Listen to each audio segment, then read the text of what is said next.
I would like to start my presentation by recognizing that the current location where I'm presenting is located on the lands of the Wurundjeri people, and I wish to acknowledge them as the traditional custodians of the land and pay my respects to their elders, past, present, and emerging. These two photos you are witnessing corresponds to some of the extreme conditions of homelessness and poverty in Manila. Just to put it into context, 1 out of every 21 Filipino is actually homeless. According to a study, Metro Manila will have a housing shortage of around 1 million units by 2030 unless we find a possible solution. If you look closely, housing shortage is not the only problem. The capital also suffers from disorganized planning, which causes most of the land to be completely paved or covered in concrete. Back in 1988, the capital has around 30% open space and green space, but just last year, that percentage has been reduced to only 0.03%. With all of these in mind, how can I apply the Nightingale model that's so successful here in Melbourne and reach out to the people that need housing the most? Hi everyone, I'm Han, and I'll be presenting my graduate thesis, Nightingale Manila. Nightingale Manila is a product of my passion and love for the Philippines. It is fueled by the idea that everyone deserves the equal right to housing. It reimagines the existing Philippine National Railway, PNR, and aims to provide 1 million housing units for Filipinos currently living under poverty. So why the PNR? First, it has access to the entire capital, and its existing 18 stations can serve as magnets and hubs for the project. Second, it also has potential spatial real estate because we know that there are so few spaces left to build and the land belongs to the government. And lastly, the people. Along the railway, we can also find some of the current slum dwellings so as not to displace their families and livelihood somewhere else. In fact, this is an example of the government project built along the railway, but most of them are run down and in need of replacement as it's already declared a safety hazard. Now, how are we going to build it? Using a modular grid, a tile house caters to a small and new Filipino families, 1 and 2 bedroom modules for large families, loft modules provide the front yard, and lastly, the co-living modules provides a living quarter for workers in the heart of the city. And all of these come with additional creative modules as Filipinos love to decorate. The housing modules then form a community, then forms a barangay. The barangay has 2 models, a hub cluster and the housing cluster. With the hub cluster, it is the revenue generating models for the project as it has direct access to the railway station below. In terms of program, first, we have the elevated park as it connects all the modules and provide that needed green lung back to Manila. And surrounding that are these deck modules, not limited to shops, food stalls, or track stations.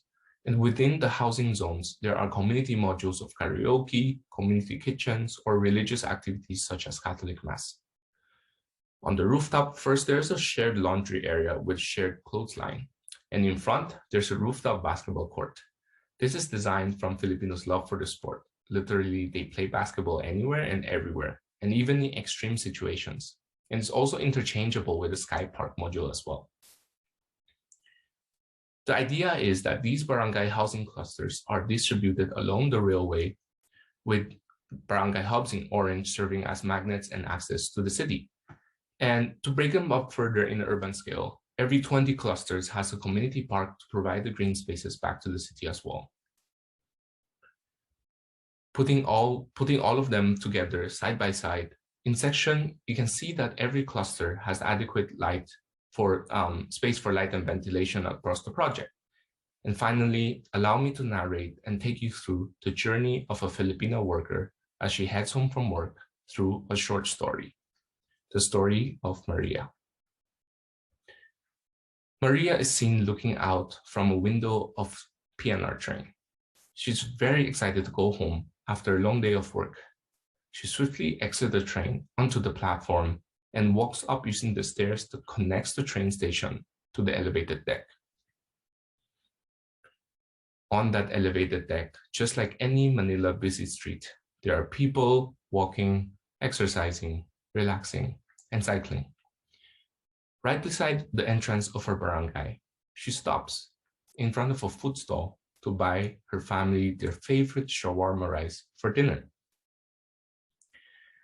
As Maria heads up to her unit, she passes by her neighbors singing karaoke while eating lechon baboy, a local favorite Filipino pork dish.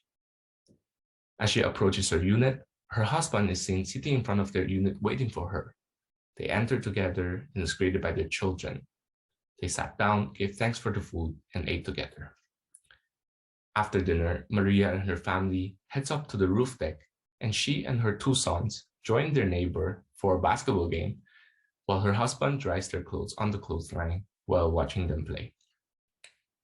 And in the distance, a new Nightingale barangay is seen being built. Fast forward to 2 years later, most of the units are now occupied as more and more Nightingale barangays are built. Christmas is fast approaching. Decorations are promptly being illuminated to celebrate the joyous holiday of the season. Nightingale Manila is a product of my passion and love for the Philippines.